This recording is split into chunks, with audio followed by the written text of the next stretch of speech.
Vous avez vu la miniature, c'est au tour de Hisense de passer au parloir parce que des nouveautés, il y en a plein. Cette année, vraiment, le CES, il y a beaucoup d'innovations. Et justement, pour en parler, voici l'homme de la situation. Salut Damien.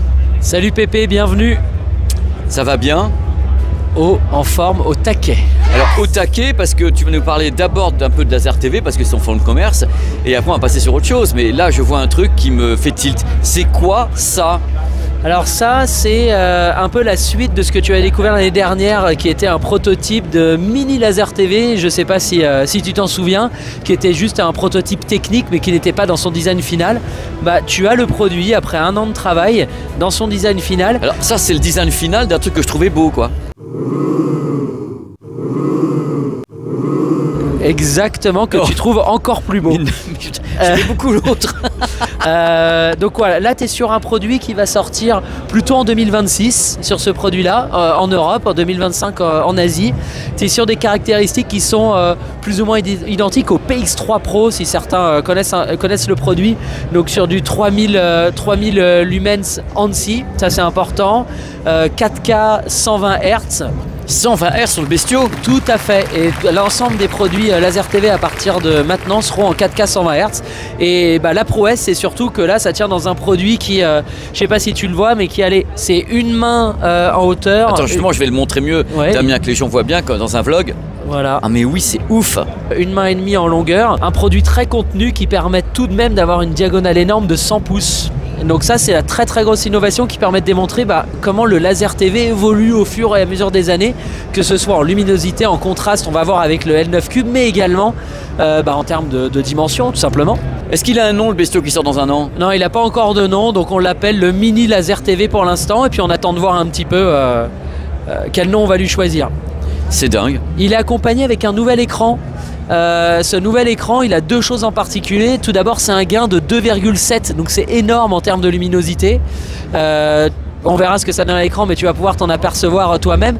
Et il est également extrêmement fin. Je t'invite à aller sur le côté si tu le souhaites. Invite-moi, mais tu vois, le truc, c'est que j'allais te dire une saleté, comme toujours. L'écran a un gain de 2,7 parce que le produit n'est pas super lumineux, donc il faut booster derrière. Tu vas le voir, je ne répondrai pas à cette attaque. Tu verras sur le 3000 et tu me donneras ton avis sur le L9Q qui a 5000 lumens de luminosité. Ah oui, donc, non, mais tu dans vois les plans de verre, tu vois bien. Donc l'écran est vraiment ultra fin. C'est vrai. Et donc ça, ce sont nos écrans nouvelle génération qui sortent en 2025. Qui seront sur l'entièreté de la gamme. Ah mais moi j'adore les petits trucs compacts comme ça, je trouve ça sublime.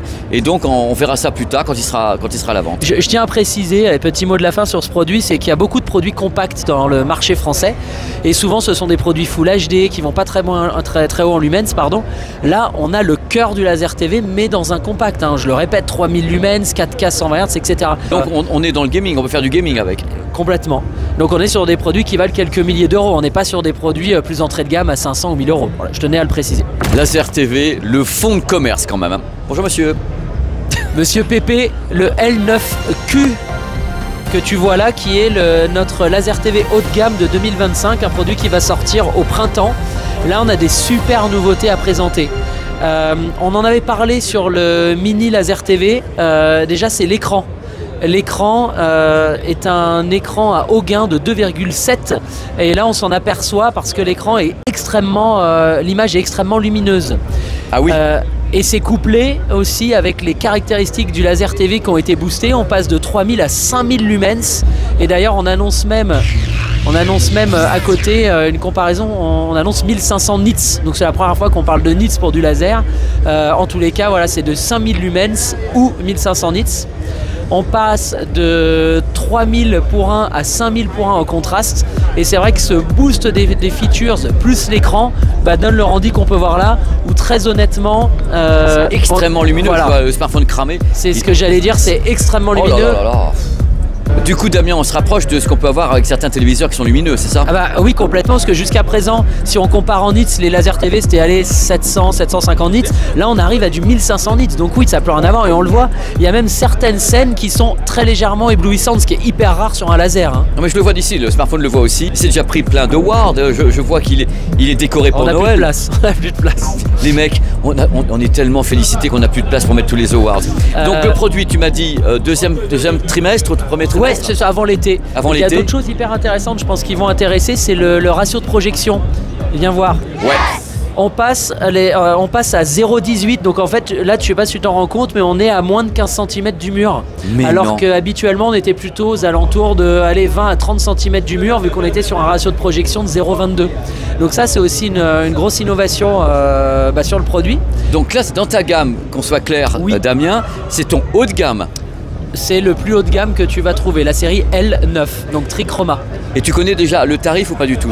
Oui, donc le produit va sortir en 2 tailles, en 100 pouces et en 120 pouces. En 100 pouces, on va être aux alentours de 6 000 €. Ah quand même. Et en 120 pouces, on va être plutôt aux alentours de 6 800, 7 000 €. Au revoir. Il me reste 2 nouveautés à te présenter. La première, c'est qu'on a rajouté des capteurs qui vont permettre à la géométrie et au keystone de se calibrer automatiquement. Donc ça veut dire qu'il n'y a plus rien à faire. On pose le produit, il se calibre directement sur l'écran. Et la deuxième nouveauté, et pas des moindres, et la dernière, c'est que pour la première fois, les lasers TV sont en focale ajustable. Notamment la série L9 vont être de 100 pouces à 150 pouces. Donc il va être possible d'aller choisir sa diagonale d'image. Donc c'est aussi pour ça qu'on va choisir de vendre les produits avec écran, et on réfléchit pour la première fois à les vendre sans écran. Donc on en reparlera un petit peu plus tard dans l'année, mais c'est une innovation qui n'est pas anodine. Qu'est-ce qui se passe là? Alors là on est sur de l'intégration du laser, parce qu'il y a des personnes qui veulent rendre la projection invisible à la maison, notamment sur des produits comme ça qui sont installés dans des salles à vivre, dans des salons. Donc là on profite du fait de présenter des produits qui soient de plus en plus compacts et de plus en plus petits, pour démontrer qu'on est capable très facilement d'aller faire disparaître le laser TV. C'est des choses qu'on a déjà montré dans le passé, mais là on va un petit peu plus loin. On va le voir quand l'écran sera complètement rentré, où le laser va complètement rentrer dans le meuble. Je t'invite à regarder, le laser va rentrer et le tiroir va se fermer. Et tout ça automatisé en un bouton on-off quand on veut allumer ou éteindre son produit. C'est opération camouflage.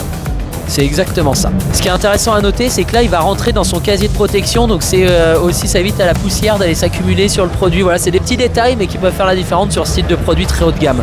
C'est super élégant. Et il revient. C'est reparti. Et voilà, la magie du direct. Vous avez défrayé la chronique récemment en scellant une alliance avec une grande marque française, Damien. C'est une première pour Hisense, on en est ravis. En effet, on a annoncé lors de ce CES un partenariat d'ingénierie longue durée, commerciale avec la marque française d'audio Devialet. Et on est ravis de l'annoncer. Alors le truc c'est que Devialet a travaillé sur des algorithmes ou des haut-parleurs? Est-ce que des algorithmes, non plutôt? Ouais, très bonne question, ça va même se jouer en 2 temps. On va dire 2025, les produits Hisense sont déjà travaillés en termes de structure et de hardware. Donc on va travailler 2 choses avec Devialet, un aspect un peu plus commercial où on va proposer pour nos produits haut de gamme, laser TV et télé, des bundles, notamment avec des produits qui pourraient être des fantômes ou autres. Mais carrément. On se priverait. Vous savez que ça va coûter plus cher votre télé, votre truc? Je ne commente pas. Mais moi j'ai le droit de commenter, ça coûtera plus cher que les téléviseurs. Et également sur la partie software, c'est-à-dire qu'ils vont travailler toute la partie software des téléviseurs, des lasers TV, les equalizers, etc. Ça c'est sur le temps 1.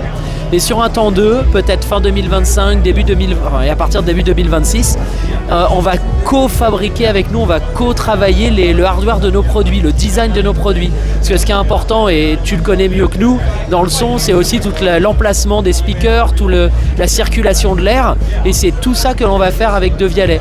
Donc pour nous c'est hyper important parce que c'est pas juste un partenariat de licence où on va mettre une signature sans qu'il y ait un travail derrière d'ingénierie.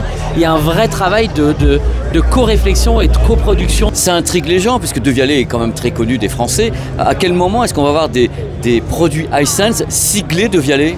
On peut s'attendre à avoir les premiers produits printemps 2025, aller maximum à l'IFA, mais les premiers produits signés à Devialet, notamment on espère le L9Q, le laser TV L9Q ou le nouveau 116 pouces trichroma seront sous signature Devialet. Parce que déjà vous commencez par du haut de gamme, parce que la marque est haut de gamme, tout simplement. Oui, tout à fait. La priorité c'est déjà d'équiper nos produits très haut de gamme et puis au fur et à mesure du temps on redescendra aussi sur des gammes plus accessibles. On en parle partout, même chose, idem le deal de Devialet, tout le monde parle de votre RGB Local Dimming Display Technology. C'est quoi? Ça, c'est du 100% nouveau, mais ce qui est intéressant, c'est que c'est de la nouveauté technologique qui sort dès 2025, donc dès cette année. C'est pas quelque chose qui sort dans 10 ans, je vais t'en parler un petit peu plus. Derrière moi, il y a une nouvelle technologie qui est le trichroma LED. Donc qu'est-ce que c'est? C'est un mini LED avant tout, donc mini LED. Et les LED, plutôt que d'avoir une lumière principalement blanche ou des fois bleue, va directement incorporer les 3 couleurs primaires RGB, donc rouge, bleu et vert. Ce qui veut dire qu'on peut se passer complètement du filtre de couleur ou du filtre Quantum Dots pour les mini LED Quantum Dots. Ce qui, en conséquence, on va avoir un spectre colorimétrique beaucoup plus large. On estime qu'on va atteindre jusqu'à 96% du BT 2020 alors qu'un mini LED classique... c'est en secteur pro ça normalement. Exactement. Hey, hey. Un mini LED classique, on est aux alentours de 75-80% si je dis pas de bêtises. Voilà, c'est ça. Alors là, on va atteindre 96%, c'est du jamais vu. On est vraiment ravis de présenter ce produit-là pour la première fois et surtout de le commercialiser dans quelques mois. Donc ça, c'est une vraie première. Pour que ce soit un peu plus clair, je te propose une démonstration assez visuelle. Là, tu as le produit avec les pixels apparents, donc on voit l'image parfaitement. Ouais. Et on va prendre la moitié. Et là, on s'aperçoit à droite, on a retiré la couche de pixels. Donc ce qu'on voit, c'est le backlight, c'est la création de la lumière. Dans un mini LED classique, normalement, ça devrait être du noir ou du blanc. Et là, on s'aperçoit qu'on a directement les couleurs qui sont intégrées sur les LED. Donc ça paraît à rien du tout, mais c'est une innovation majeure pour le mini LED qui va permettre d'avoir des couleurs vraiment jamais atteintes auparavant. Hein. Damien, je suis en train de regarder là, mais vous avez enlevé une couche. La luminosité est étourdissante sur le produit. Regarde, toi, tu es carrément éclairé avec le produit et moi aussi. Tu montes à combien là-dessus? Alors le produit que l'on monte là monte à 10 000 nits. No! C'est l'avantage de retirer des couches et des filtres. Autre avantage aussi, c'est qu'on va consommer, on estime à peu près 20% d'énergie en moins, parce que c'est pareil, il n'y a pas besoin d'aller faire travailler les filtres, donc on est sur des choses beaucoup plus directes. Et pour les plus sensibles, il y a aussi moins de lumière bleue, parce que le spectre colorimétrique n'est pas le même.